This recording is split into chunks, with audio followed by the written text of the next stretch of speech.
Hello everyone, I'm Rhino Clavin with your Dizz Daily Fix for Thursday, July 13th, 2017. I had to think about that for a second. And here's what's going on today. I'm actually here live at the Anaheim Hilton. We are out here getting ready for D23, so I'm going to be as quick as I can today. First up, MaxPass will officially debut at Disneyland Parks Wednesday, July 19th. MaxPass, if you're not sure, that's the new special FastPass service that's going to be offered at Disneyland Parks, like I just said. It operates through the Disneyland app. It can be purchased when guests buy their ticket or later on through the app and has an introductory cost of $10. Annual pass holders may make a payment of $75 to purchase MaxPass for the life of their current pass, which I might have to do. Signature Plus pass holders don't need to pay any additional fees, as MaxPass will automatically be included as part of their annual pass, which actually I think that's what I am, so maybe I get it for free. I don't know. I'm going to be out here on Wednesday, and I'll let you guys know for sure. Guests will still be able to use the FastPass service at no extra cost from attraction FastPass kiosks by getting a FastPass return time using their admission ticket, and new FastPass locations have recently been added to Toy Story Midway Mania and Matterhorn bobsleds. I know I said FastPass like 40 times in this.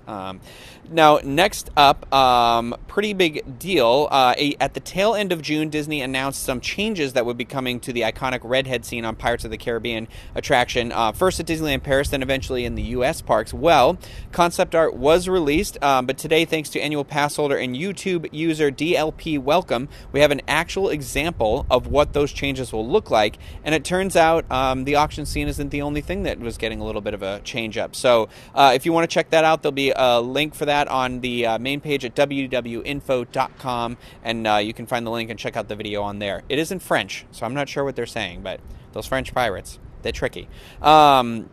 Finally, our last story, another Disneyland Paris story here today, but not a great one. Disneyland Paris has been sued after a chef caused second-degree burns to a guest. Erica Osborne has filed a lawsuit against Disneyland Paris after suffering the burns while dining at the Newport Bay Hotel restaurant. The 37-year-old Bristol resident was the victim of a fireball that she says nearly hit her 10-year-old daughter, Abigail, during the preparation of a creme brulee. Part of Osborne's hair and eyebrows were lost due to the incident, and she suffered second-degree burns and scarring.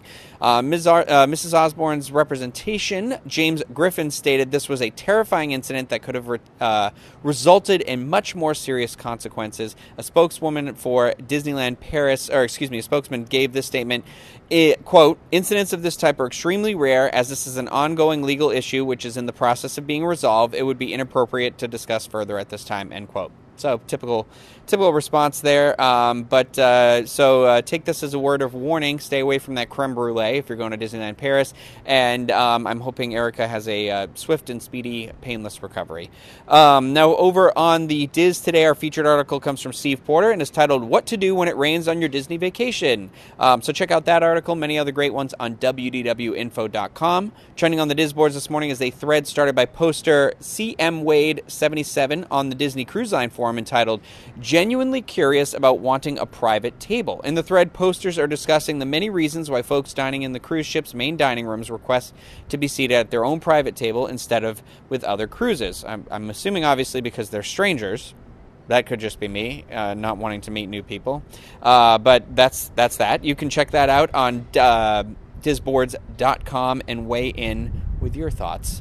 Now, coming up, it's Thursday, so that means it's the Universal edition of the Dizz Unplugged. And in this week's episode, I believe that Craig Williams and myself are discussing Gone But Not Forgotten, the extinct attractions of Universal Studios Florida. If that is incorrect, I don't know what the episode's about, but there sure is going to be one today if it's not already there. So check that out in all the usual places, youtube.com/DizzUnplugged, iTunes feed, all that jazz. And DizzUnplugged.com. I don't know why I just didn't say that at the end.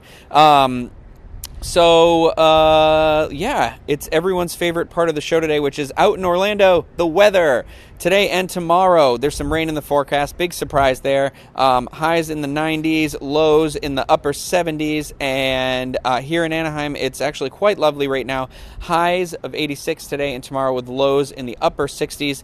For links to everything that was discussed in today's Dizz Daily Fix, please visit the Daily Fix main page at www.info.com/Daily Fix. That's going to do it for me today. I have to go help set up for our booth for D23. So I'm going to go do that. Be sure to tune in all weekend as we send out some coverage of that event. Look for the hashtag DizzD23 to follow along on all sorts of social media.